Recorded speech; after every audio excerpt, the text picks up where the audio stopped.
Hey folks, how are you all doing? I hope you had a good reading week and are coming back to classes feeling refreshed and ready to learn some more. In this video, we're going to be talking about the residential schools and the Truth and Reconciliation Report. Before we get into that, there's a few things I wanted to touch on. First, I want to make it clear that it's not my intention as a non-Aboriginal woman to come in and explain this history to an Aboriginal audience. However, I do believe as an educator that has tried to better educate themselves on this topic, I do think I have a responsibility to discuss it with my students, rather than having it be absent from my course and just annexed off into Aboriginal studies.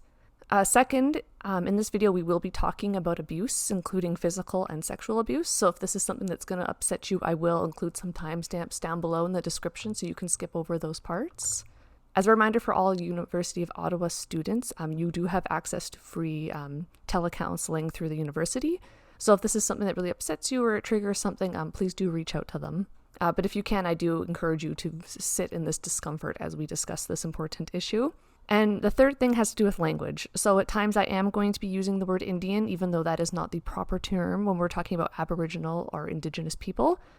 And when I do use this, it will be either if I'm quoting someone from a previous time when this language was used, or it will be in reference to things like policies like the Indian Act. The first time I heard about the residential schools, I believe I was in grade 2, and my class was going on a field trip to the UBC Museum of Anthropology, which for those of you who were out in BC or managed to ever get out there on a trip, I highly, highly recommend going and checking out this museum. And I remember as we were walking through, I remember there being this huge, well, it seemed huge because I was 7, but it was this big canvas print of some students in the classroom, and it was black and white. And I remember asking either it was my teacher or it could have been one of the parents that was supervising the field trip, and I asked them what this was a picture of, and she responded to me that this was a picture of the residential schools, and that was really the last I think I heard of it until I was in nursing school.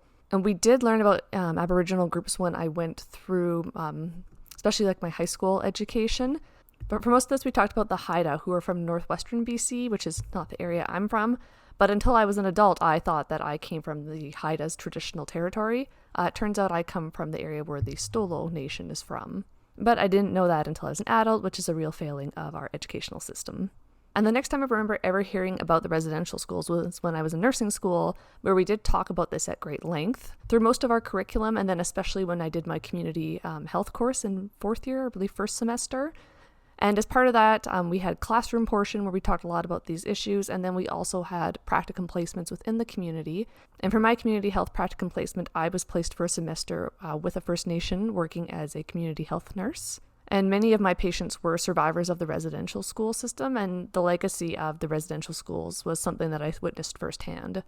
But before we get too much into the residential schools, we do need to talk a little bit about colonization. So starting in the 16th century, European states gained control of Indigenous peoples' lands throughout the world. And millions of European colonial settlers arrived in these new settler colonies, such as what eventually became Canada, the US, Australia. And the monarchs fought to grow their empires. And the presence of Indigenous people blocked settlers to access to their land. So to gain control, a number of strategies were used, such as treaties, waging wars of extinction, disrupting families, and imposing new political and spiritual order with European beliefs and values being proclaimed as, universal values that they could impose upon all people in the world. So in Canada, the government couldn't afford the same kind of militant approach to genocide of Aboriginal people as they could in the States. So for example, in 1870, the entire Canadian government's budget was $19 million, and the US was spending that year more than $20 million on its Indian Wars alone. So instead, the government entered into treaties with Aboriginal groups. And the specifics of the treaties varied from treaty to treaty, but these were intended to be treaties between sovereigns, and were seen by many Aboriginal groups as being about establishing a reciprocal relationship that would be lasting. And often this involved land being exchanged for supplies, agricultural support, yearly payments for members, educational provisions such as schools on reserves and funds for teachers. However, it's important to note that the residential schools specifically were not part of these treaties. And these started off largely positive, although there was coercion sometimes on the government's part, and sometimes they just seized the land that they wanted. But it left our government with commitments that it did not want to fulfill, and that we continue not to honor to this day. The government wanted to divest itself of these commitments, which they attempted through cultural genocide, which is the destruction of those structures and practices that allow the group to continue as a group. So the Canadian government did this by relocating Aboriginal groups to economically marginalized areas of land, so areas that weren't as resource rich that they couldn't profit off of. They also disempowered band councils, disempowered women who previously in many nations, such as the Mohawk, had considerable influence previously. They banned their spiritual practices, denied their right to fully participate in Canadian life, and attempted to extinguish their culture, identity, and language through the creation of the residential schools. So the first residential school was opened in 1833 in the prairies. And here's how John A. Macdonald justified the creation of these residential schools. So this was a quote from him in 1883, the same year they opened their first residential school. When the school is on the reserve, the child lives with its parents, who are savages. He is surrounded by savages, and though he may learn to read and write, his habits and training and mode of thought are Indian. He is simply a savage who can read and write. It has been strongly pressed on myself, as the head of the department, that Indian children should be withdrawn as much as possible from parental influence. And the only way to do this would be to put them in essential training industrial schools where they will acquire the habits and modes and thought of white men. Lovely. So as you may have noticed in the news over the past few years, there's been a lot of talk of renaming places that were named after John A. Macdonald, who was the first Prime Minister of Canada or first Premier, depending on which scholar you're reading. In fact, back in August, a statue of him was toppled by activists in Montreal. And make no mistake, John A. Macdonald was a racist, even in his own time. So the objective here was to eliminate Aboriginal people as a distinct group and to assimilate into the European dominant culture. And this was reiterated even in 1920 by the Deputy Minister of Indian Affairs, Duncan Campbell Scott, who stated, "Our object is to continue until there is not a single Indian in Canada that has not been absorbed into the body politic." So now that we've kind of set the scene here, let's talk about the residential schools themselves. So the residential schools in Canada started off as being church-run schools for Aboriginal students, most of which received small grants per student from the federal government. And then the first ones to actually be established by the federal government were in 1883. By 1930, there were 80 residential schools operating across Canada, most of them being out west and in the north. And this partnership between the churches and the federal government lasted until 1969. By the 1980s, most of these schools had been closed, but the last federally supported residential schools didn't close until the 1990s. So between 1995 and 1998, the last 7 were closed. That would have been around the time that my class took that field trip to the museum, the first time I ever heard about residential schools. And it's a little haunting to know, as I learned about this history, knowing that there were students who were still in the residential schools at that time. And approximately 150,000 Aboriginal children were thought to have gone through these schools over the course of 160 years. Now, the purposes of these schools were not education. It was cultural genocide and assimilation, and that quote by John A. Macdonald makes that very, very clear. They wanted to break this link to their parents, their culture, and their identity. These schools were built on racist assumptions that European civilization and Christian religions were superior to Aboriginal culture, which was seen as being savage and brutal. And these schools also had a national security component to them. It'd be very hard for Aboriginal people to have an uprising and revolt when the government could basically hold their children as hostage. The children were first separated from their parents, as per John A. Macdonald's vision, often by the local Indian agent, parish priest, or even an RCMP officer. Upon arriving at the schools, siblings were separated, the children were washed, and their hair was cut. They were stripped of their belongings, including their clothing, which included handmade clothing that could have had a lot of value and meaning to them, in exchange for school-issued clothing. And this image of Thomas More Cusick is a very powerful illustration of this. And this image comes up a lot when you research the residential schools. It's even at the Canadian Museum of History and even on the cover of books. Often this picture is used without mentioning his name, and even in this book where he's featured on the cover, there's one very, very short paragraph that mentions him, and it really is just about the significance of the photo and not about the boy who was in it. So Thomas More was a Cree boy who in 1891 attended the Regina Indian Industrial School, and these propaganda photos were taken by the Department of Indian Affairs to show the civilizing effects of the school. So in the first photo here, we see 8-year-old Thomas dressed in Aboriginal clothing, and he has long hair, and on the right he's wearing a suit and he has short hair.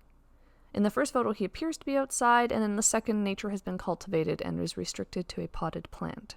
Something that doesn't get mentioned a lot when this photograph is shared is that Thomas More only attended the residential schools for 4 years, That's because he contracted tuberculosis. After 4 years at the schools, he was sent home with TB, where he passed away. So while at the residential schools, the children were required to only speak in English or French, depending on where the school was located, and often their culture and their language was very brutally suppressed. Many didn't know English or French upon arriving at the school, like Margot Wild, who reflected, I said to myself, how am I going to express myself? How will I make people understand what I'm saying? And I wanted to find my sisters and ask them to come and get me. It was sad to say, but I felt I was a captive. And this practice also disrupted families when the children returned home, because some returned home unable to speak the same language as their parents anymore, so they couldn't communicate anymore. And the educational goals that there were for the residential schools were very, very limited. At the time, many had very low regard for the intellectual capabilities of Aboriginal people, which played into this. Additionally, the staff were often poorly trained and had a lack of resources. And the government's goal was assimilation, not preparing these children for higher education. So the school focused more on vocational training rather than actually educating the children. For example, the girls spent a lot of time learning about doing laundry, sewing, cooking, and the boys spent a lot of time learning how to farm. And most of these schools operated on a half-day system where the children attended classes for half of the day and spent the other half-day doing chores and labor. And these chores could also be very dangerous. For example, sometimes students lost fingers when their hands got crushed in these clothes wringers or other machinery. And the use of students for this labor and extremely poor wages for the staff were meant to save the federal government money. And the lack of oversight and supervision in these schools also made for situations where abuse could run rampant. Corporal punishment and humiliation were often used to control the children. Abuse and neglect also was rampant within the schools. Students were often neglected, humiliated, and abused physically, sexually, and emotionally by the staff. And this is something that I heard a fair bit about from the patients that I was caring for when I worked on the res. One of my patients talked about how you would never meet someone as mean as a nun, and also described how he was raped by some of the priests that were at the school as a child. And the neglect in these schools also made for situations where older students could abuse younger ones. And the healthcare side of these schools, or lack thereof, is absolutely appalling.